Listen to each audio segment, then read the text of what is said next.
Saturday, a shower or two, 24. Those showers clearing on Sunday, 20. On the base, northerlies 10 to 15 knots, weight at a half to 1 metre. At Pascoe Vale, 14. Rotanna. No, it's okay, I've got it here, but I need you a bit louder in my ear. 17 degrees. Actually. David Armstrong, Melbourne Yeah, I still need you louder. 3AW. 3AW 693, breakfast with 24 minutes before 6 on a Monday morning. This is 3AW. Good morning, Burns. Good morning to you. Have you ever been to Dubai? No. I've been to Dubai, and I found this. I woke up a bit early this morning, so I was just sort of mucking around on my phone, and I found a story. I'm actually quite lucky to be here. A British couple have been told that they must wait a further month to find out if they must serve a month in prison for publicly kissing in a Dubai restaurant. Dubai is a tourist destination, you know, just a place where you go to on holidays. These two have been told they can't leave. There was someone, they're sort of 25 and 24. There's nothing inappropriate about it. I don't sympathise with them at all. I think it's very rude to kiss people in public. You'd give people a month's jail for kissing in public here, would you? I would. Yes. And to married couples who hold hands in public? Oh, that's just ridiculous. 10 strokes of the rotan? Yeah, that'll do. Yeah. But I don't know. I've been to Dubai. No one, I mean, we warn people. The only married couples I know who hold hands are people who are married to someone else. Oh, I can't believe that. But imagine if someone, apparently there's a woman, a 38-year-old woman who was in the restaurant, and like a local Dubai national, who was in the restaurant with her child, who was offended by it, so complained, and the next thing you know, they come along and put the come-alongs on them, and off to both GAOL and JAIL. Was the female participant wearing a burqa? I do not believe so. I believe her name was, Cheryl McGrath or something. Hang on, let me get a Charlotte Lewis was her name. Okay. Yeah, the other bloke is Atman Najafi, but he's a British bloke, a British expatriate in Dubai. They breached the strict public decency laws. I think there should be public decency laws here. What, you shouldn't be allowed to kiss in public? No. All right, stab, yes. Oh, that's glass in public, Yeah. no problems at all, but Yeah. don't you ever kiss in public. Good grief. Anyway, the little-known laws of foreign climes. That should be in your passport. You know, that little bit of paper that they give you where. DFAT should give you a document That's what we do. detailing. Can we look up DFAT for travel warnings either to Dubai or the United Arab Emirates to say whether it is against the law to kiss in Dubai, that there's a DFAT warning about kissing in Dubai. Well, what's Valentine's Day like in Dubai? Oh. If there's any listeners in the United Arab Emirates, what do? You No, I suppose you write stuff down and show it to the person you're having dinner with, do you? Yeah. You know, like you write down. I would like to kiss you, but it's against the law. And then you write down kiss, that's right. Yeah. And you write down kiss, and you hold up kiss back. Mm. Then you hold up a thing saying possible tongue. Then I write down not at this stage. Yeah, a friend of mine said what did he say? Something about there'll be no kissing. He said, too messy. Is that right? Yes.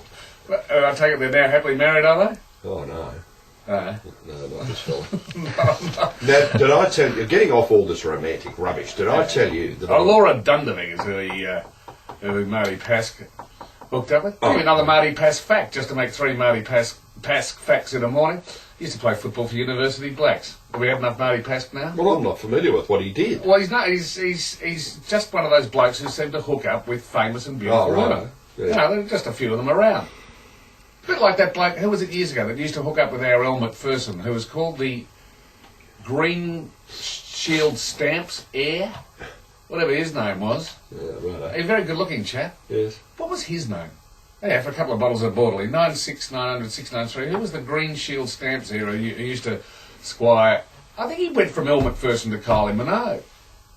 And he used to walk around and he dressed well, and they said he was the Green Shield Stamps Heir, and it turned out he wasn't the Green Shield Stamps Heir at all. So, and what was his job? He was the Green Shield Stamps Heir who had No, hooking up with famous women. famous Australian women. Yes. Was his car. Right, so there you are at the intersection. Yeah, I'm facing You're in your car. a green light, and a lady driving a red 4-wheel drive comes from the right to travel towards my left when I hear bang, and she has been T-boned by a chap driving through A red light. in the opposite direction to me through a red light. And I saw his car, and all the front was mangled, and the big plastic bumper bar was hanging off it, and all the rest of it. And I thought, oh, he'll pull up over there.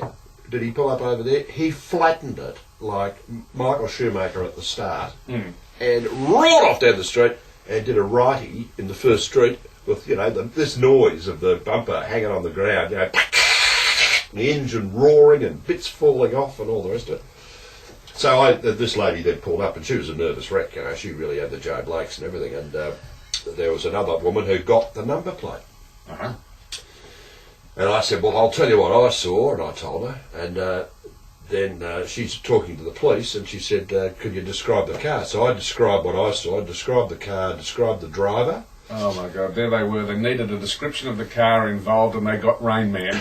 Anyway, they did. And The policeman said, "Yeah, right, okay. Look, you had me at Mazda." No, I didn't get the number plate, but I got everything else. So I said to the lady, "Look, here's my name and address and phone number. See you later." So that was fine. So then I got a phone call from the police officer. It's Constable Sean McAuliffe here from the police station up the road from your place. You were a witness to the accident, were you? And I said, yes, I was in there. And he said, can you give me a description? And I said, it was a grey Holden Commodore. It had flames painted down the side of it, and it was driven by a chap who looked to be about 50 years of age, who appeared to be of a racial origin emanating from the shores of the deep and unpolluted end of the Arabian Gulf. And he said... Yeah. Okay. Is that your shorthanded for Middle Eastern appearance? Yes. Oh. And he said, yeah, you're pretty good. I said, well, how do you know? He said, we got the bloke.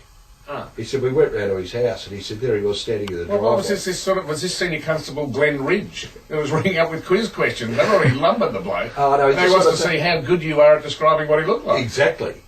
And I tell you what, you know that story about the short, fat, tall, short, thin man? Yeah. No, I don't. Anyway. Well, you do. I was just getting the conversation going. No, what happens is that when you ask, what they used to do in law lectures was they'd get someone to run through in front of the lecturer, and he'd say, righto, describe the person who ran through the theatre. And people would be, this is just a demonstration of the unreliability of the average witness, right? Yeah. Some people said he was fat, some people said he was skinny, some said he had an overcoat, some said he was in a bikini, all the rest. So he said to me, you're not bad. He said, the car you got right. He said, you've added, how old was the bloke? I said, about 50. He said, no, you've added 20 years to his age, he's 30. And I said, he looked like he came from the deep and unpolluted end of the Arabian Gulf. And he said, close. He said, he comes from a place where they like to eat curry. And I said, oh, well, anyway. He said, this is one of the best.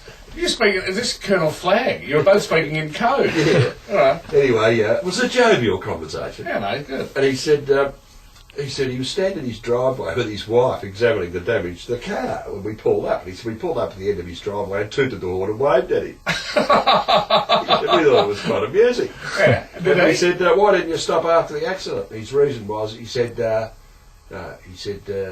oh, that's right, no, it was the other driver's fault. Ah, that's a little-known provision of the Motor Car Act, is Yes, it? You don't have to stop when the prang's the other driver's fault. He said it was the other driver's fault. What if the other driver was 60% responsible? Well, that's why he left 40% of his car there. He then said, well, actually, I did stop. I stopped for 5 minutes. He might be telling, oh,